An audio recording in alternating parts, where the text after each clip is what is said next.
Anong sangay ng matematika o sipnayan ang tumatalakay sa mga hugis, sukat, dimensyon, anggulo at mangkatangian ng espasyo?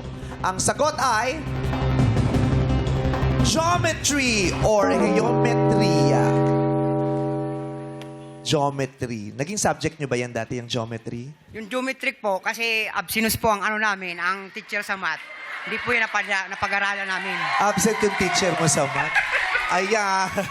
Uma-absent kasi yung teacher niya sa math, hindi niya tuloy na pag-aralan yung geometry. Sayang. Kasi marami siyang alam eh, yung mga angular, perpendicular. Yes, perpendicular. May mga Ayan. nababanggit Biruin niyo po eh. Very academic yung mga words na yun eh, Yes. di ba? Pero nyo pa eh, ako po always walang absent eh, kaya ito po tignan po sa card eh. Pero sinang umabsent? Yung teacher. Ano ko? Ano? Paano mo naman nasabing absent teacher mo? Kasi ako may hawak po ng susi eh. Oo.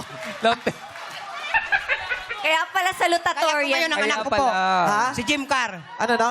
Lagi pong hais natindan siya, wala pong absent. Yung anak kong ano, grade 7. Oo.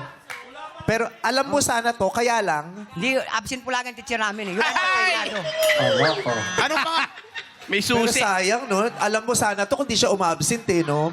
Tama ba? Third year tinuturo tong geometry eh. Yes. Nung panahon natin, pero ngayon, grade 9? Ganun, Grade grade 9 9. o geometry. Paumanhinding, hindi namin matatanggap ang Okay lang po, kasagutan kasi mo. ganun talaga. Malakas lang talaga ang loob ko. Ang importante po, ang pinakamalaga po sa akin, yung nakapag-try po ko.